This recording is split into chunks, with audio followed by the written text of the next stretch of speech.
Good afternoon, everyone. Today, if you see the narratives of mainstay conferences or talks everywhere is about climate change mitigation, it's about sustainability, about ecological balance, and so on. These are the buzzwords. But how would you feel if I told you that there is no word uh, of sustainability in Sanskrit, no equivalent word? Then you may ask, then what does India have to teach to the world in sustainability? But it's because there was no other way to be. That is why we do not have a word for it. It's like we don't tell that we breathe. It is so natural to breathe. So there is no word of sustainability. There was no other way that India knew how to be. And why is today climate change mitigation and all such important words? Because they are addressing the pressing concerns which we are facing today, like environmental degradation, pollution, extinction of plants and animals, which are all somewhere or the other related to ecological reasons. The world has seen the formation of World Wildlife Fund in 1961, Greenpeace organization in 71, UNEP in 1972. We celebrate what's called the World Environment Day. And this might give us this impression that the entire sensitization to ecology and environment is a very modern phenomenon. Even the author of Emotional Intelligence, Daniel Goleman, has come up in about 2009 this concept of eco-literacy, where he says that we should develop empathy for all forms of life, sustainability as a community practice. We should understand the consequence of our actions and so on. And that is as late as 2009, this word was coined. In fact, the word ecology was coined only in 1866 by this German zoologist Ernst Haeckel, where he defined that how ecosystems behave and how the relations between ecosystems, the organism and the environment, how they relate to each other. That was coined only in 1866. If you open the books of ecology, you would be told that that is where the word ecology was coined. But that is not true, actually. I mean, more than 8 to 10,000 years ago, right from the Vedas, there was nature was a very, very important part of Indian psychology, of Indian way of being. And it is important to look at this worldview of how we in India looked at nature, because our worldview defines how we live. For instance, when we are told from childhood that life is like a race, and if you're not in it, you're left behind. And so that is how our entire way of living becomes. So this worldview gives a very important framework of how we look at the world, how we look at nature. So today, the problem of environment and climate change is because this disconnect that man and nature have brought about. So when here we are, for instance, and there is the universe or the nature, and we need to define a relationship with it, because that's how our actions guide us. Now, is our relationship with our nature of conquest or of union? Is it of power over it, or is it of sympathy with it? Is it of a duality, that me versus nature, or is it unity with it? So we would go back. I would kind of tell you about this Indian paradigm, and we'll start very late. Let us say from Kalidasa, classical literature. Kalidasa was a poet in Vikramaditya's court in 4th century AD. And from the Western point of view, this time was considered the highest point of India. But from Indian point of view, this was the time of a decline already, because uh, the nature, the connect with nature had already begun to reduce. And Kalidasa, in his works, constantly juxtaposes the pomp and splendor of material life, of kingdoms, with the simplicity of forest life. It is a recurring motif. For instance, in Abhigyana Shakuntalam, there is The center point is hermitage on one side, where Shakuntala lives with her father Kanva, and on the other hand, Dushyanta, who is in the palace and who is seen as hunting, which is like the other paradigm of how we deal with nature, of power and dominion. And the whole Abhigyana Shakuntalam is a resolution of these two ways of being. Similarly, if we look at Raghuvansham, where it's the story of Rama. Here, when Ram and Sita, they are in the forest for those 14 years, but never is their hardship, or they are never in discomfort because of being in the forest. In fact, there are many shlokas where Sita talks about flowers and creepers, and she wants to understand. And Ram says, when he looks at the beauty of nature, that he forgets all the comforts of the palace. So this was in Kalidasa, whether it is Meghadutam or is it, where seasons are celebrated in all his books. And that is classical literature in 4th century AD. And let us, come for like 1200 years later, Shakespeare. While acknowledging the greatness of Shakespeare as a poet, but if you look at the Western paradigm of nature, and that is Shakespeare is the best example of that, we find that nature is in Shakespeare a very he just comes in. Nature is not the center stage like in Kalidasa's works, but the human passion and human values, they are more center stage, and nature is looked as an antagonist, be it in The Tempest, where there's a storm, or in Lady Macbeth, where the three witches come who represent, nature in a very bad way, or be it in King Lear.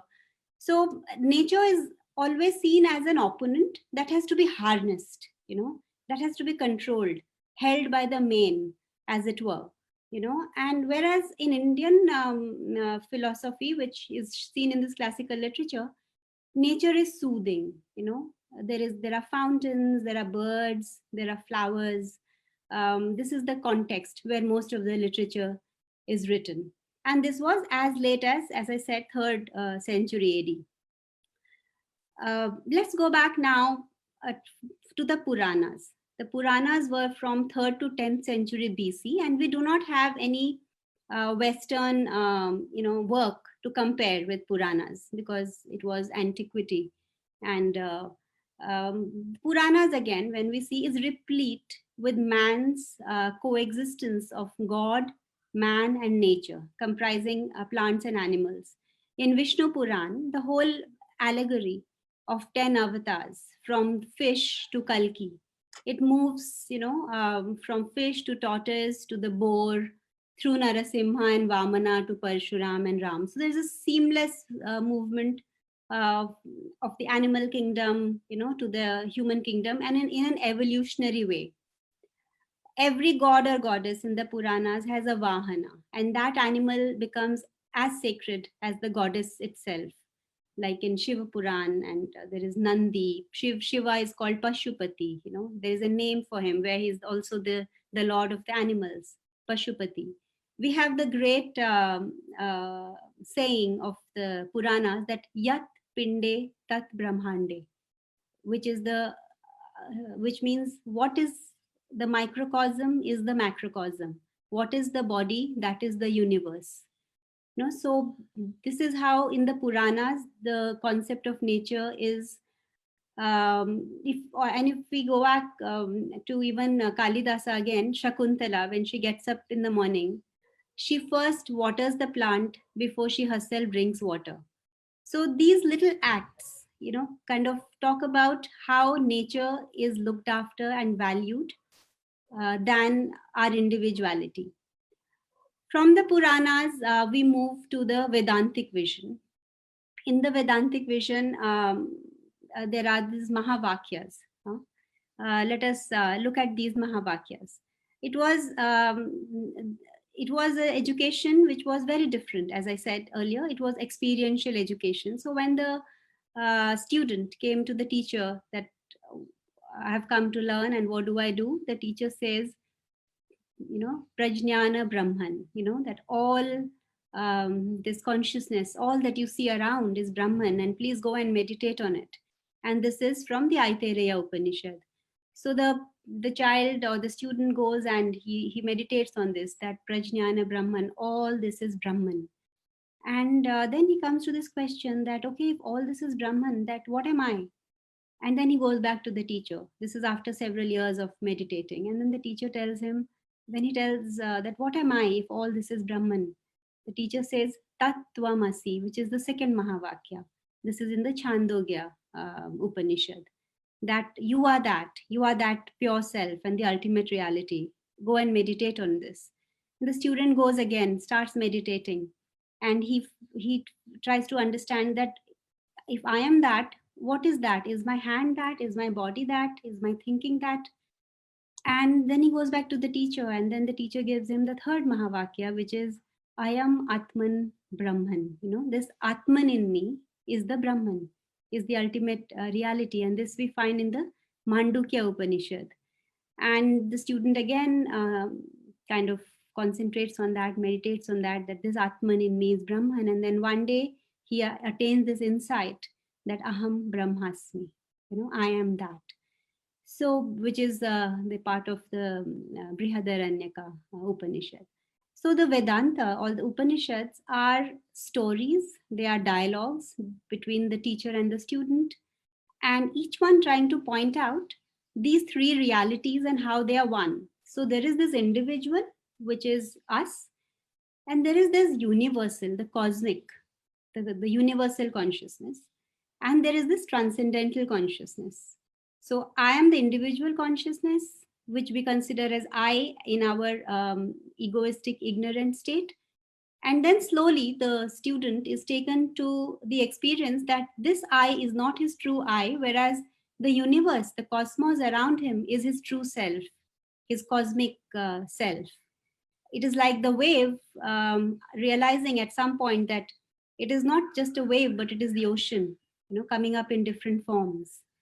So, and then there is this transcendental Brahman.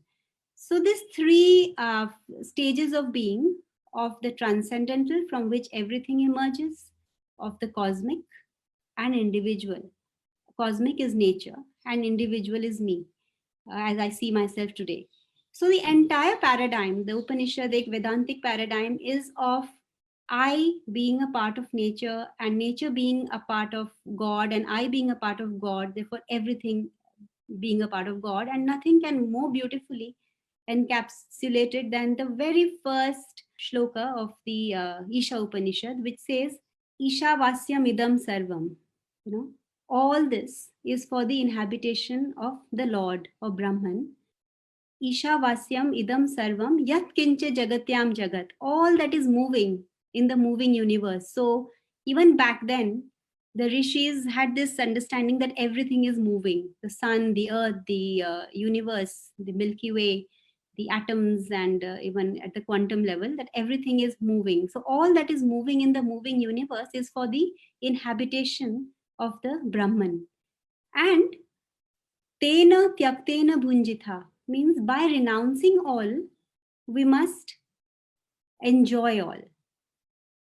Ma gridha kasyasvid dhanam. So this is ordinarily translated as do not run after other people's wealth. Kasyasvid dhanam means anybody's wealth. But Sri Aurobindo translates it slightly differently. He gives the word kasya a question mark. That do not run after people's wealth, because kasyasvid dhanam, whose wealth is this anyway? And the answer is in the first line, that Isha Vasyam Idam Sarvam, that all this is for the inhabitation of the Lord. And who are you ultimately in your highest? So in your highest, you are nothing but the Lord.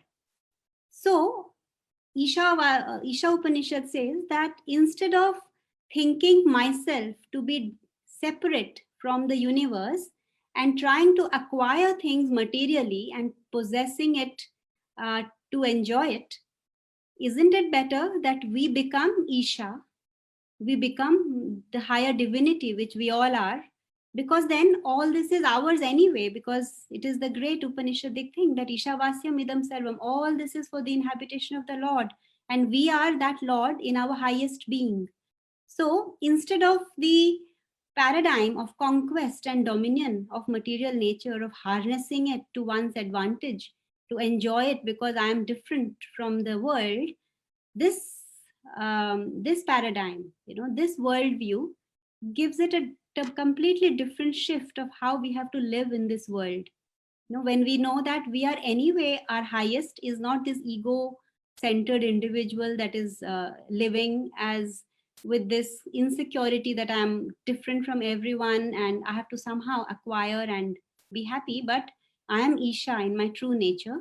I am the divine in my true nature, and if I become that in my true nature, then all this is anyways for my enjoyment. So it completely changes the way how we relate to nature. Then we do not plunder it, we do not kind of uh, try to harness it, we try to become it. We become one with it, because both nature, the individual self, and the cosmic self is part of that transcendental self. These three are seamless same selves. It is just this illusion created by ego that we have a different view about it.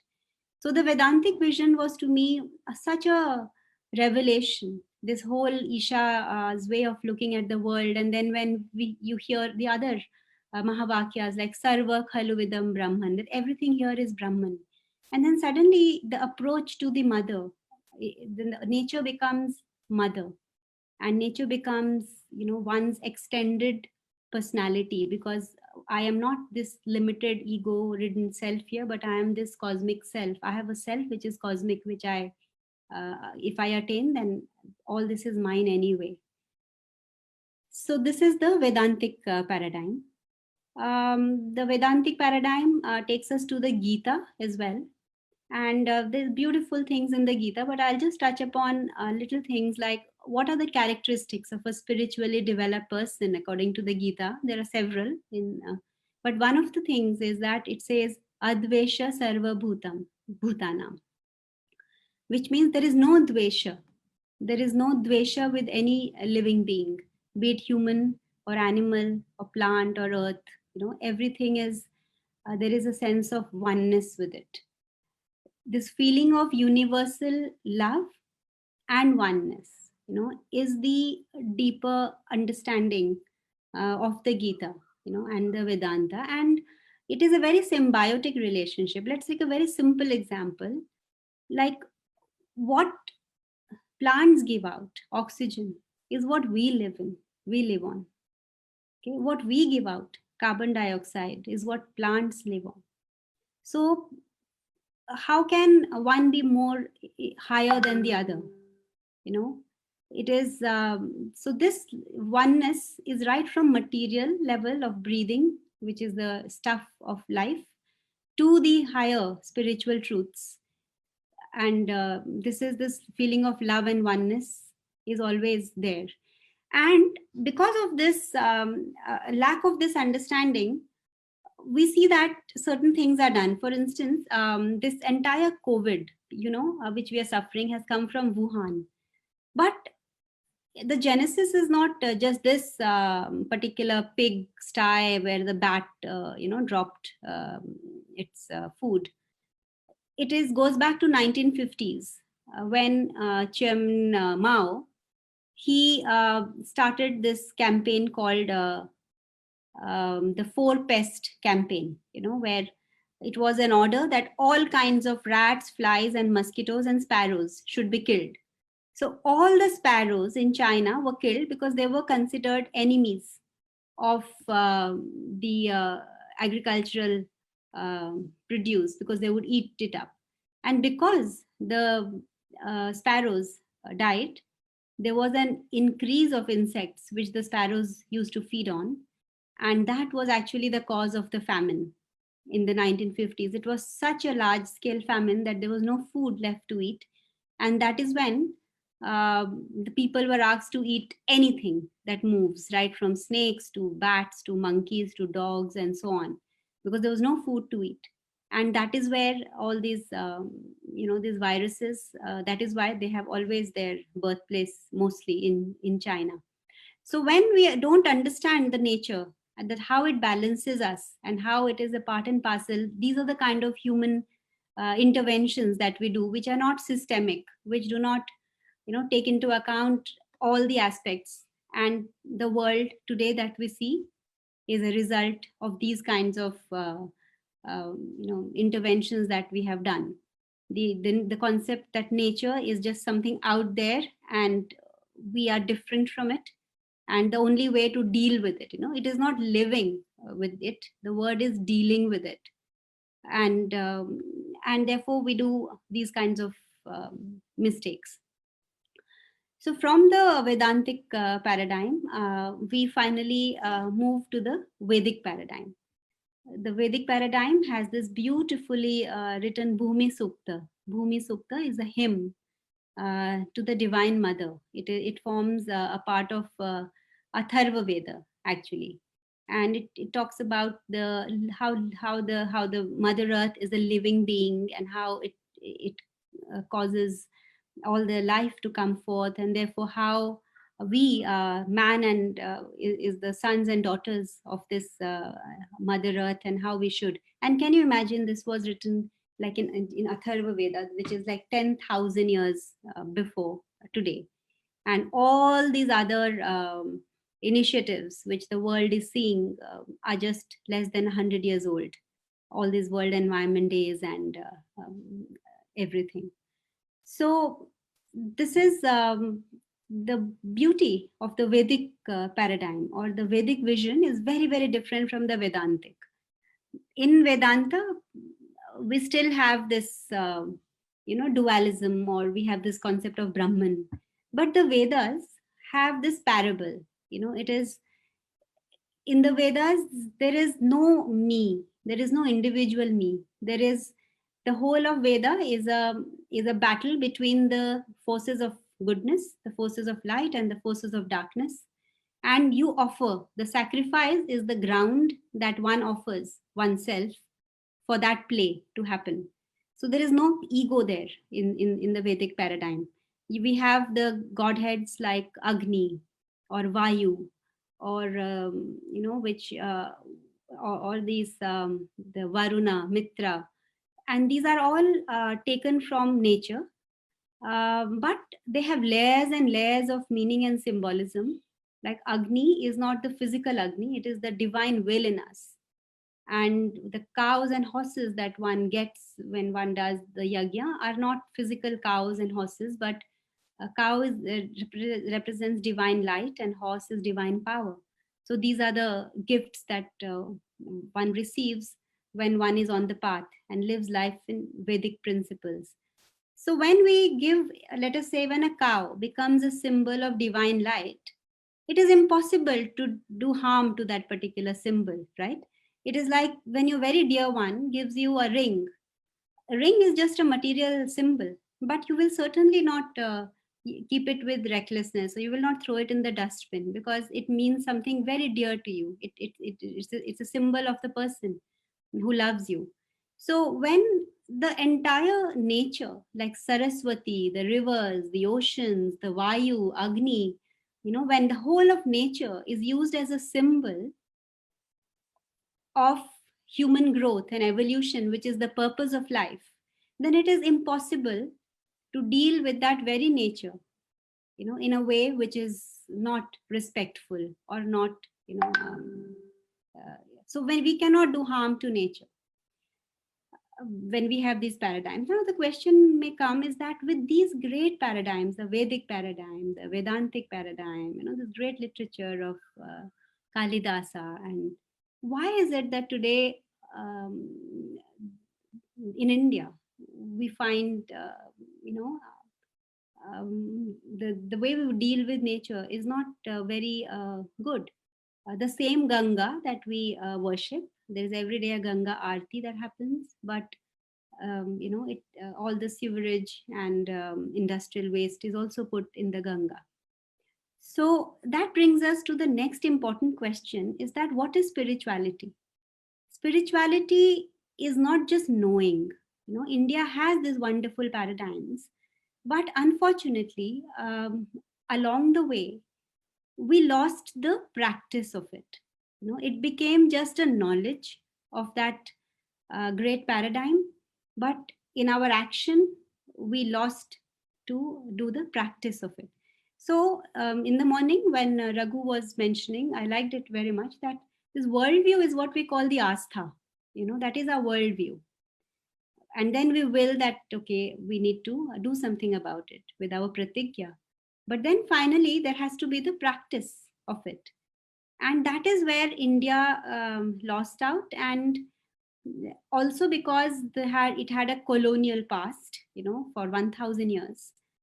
We were busy, defending ourselves, and the Mughals, and then the Britishers came. And it has been documented that while all this hunting and all was happening by the kings of India, but the maximum amount of hunting has happened in those 200 years when the British were here. That is when the cheetah went extinct, and a lot of other animals, because nature, the way we look at nature is very different in the post colonial period. And the other thing which coincides with the post colonial period in India is the Western paradigm. As I said, till 15th 16th century, in Shakespeare, who is a milestone in world literature, not just English literature. And there is, the treatment of nature is very, very rudimentary compared to the Indian system. It's only later in 17th or 18th century you find in Wordsworth and Shelley, this nature is talked about, and in romantic poetry. And that is said that by then Germany was already touched by Indian philosophy. And there was a time when Indian philosophy was taught in the universities, and that is when this whole revival of romantic poetry of nature happened in the West. And then this industrial revolution, and this whole paradigm of nature not as your mother, nature as something that you have to deal with.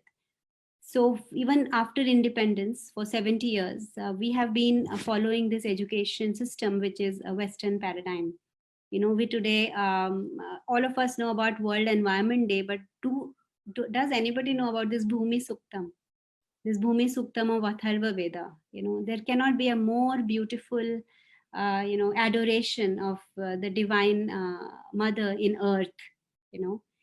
If How can we treat earth as an inert piece of matter? If everything living, a tree comes out of an earth which is living, then how can a living come out of something dead, right? So Mother Earth as a living being is something in the Bhumi Sukta, but we don't have even a day when we remember this. We have World Environment Day because United Nations Environment Program, and it was started only in 1971, for heaven's sake. It's not even 45 years old, but this is 8,000 years old. And our these hymns that we have, or these imageries that we have, this encompasses the Indian way of being, the Indian ethos, the Indian culture, where there is a tulsi plant in every household, where we water the tulsi plant. There is a cow in every household. We feed the cows before we feed our things. And when they become just, so what happened was, on one hand, there was this knowledge that was slowly we were forgetting and degrading. On the other hand, the practice earlier, which was arising out of this knowledge, became just a ritualistic practice, by having lost the meaning. So both these things have to be now combined. So on International Yoga Day like this, first of all, it has been enough spoken that yoga is not just some asanas and pranayams. We know that all very well. Yoga is from the word yuj in Sanskrit, which means to join. And join what? Join our individual insecure, suffering consciousness with the cosmic consciousness, and finally the transcendental consciousness. It is said that from I, we have to go to first we before we can go to he. So this we, the cosmic consciousness, is nature. It is amply, I'm not even touching upon the Panchakoshas in Taittiriya, where or the Pancha Mahabhutanis, like right from the earth and fire and space. So these five elements which constitutes me, the pinda, is what is there in the Brahmanda. There is nothing else other than these five elements. So this whole concept of creation in the Indian philosophy is that there is a transcendental Purusha, a Brahman, which is having no quality. It is pure existence, and then slowly it acquires qualities. It acquires the quality of air, air, space. Then it acquires the quality of air and fire and water and earth, and then slowly this manifestation becomes, which is just these five gunas added to that pure existence. So this whole illusion of duality, or that I'm different, or I'm different from nature, is just a, we know from quantum physics now that it is just an exterior reality, which is not the reality. The true reality is the quantum reality, which is energy. And this energy, so is this energy is what is everywhere, in me, in the tree, in the animal, in the earth, and everywhere. And when we know that this whole thing is our own extension, it's our own family, then there's no way that we cannot take care of it.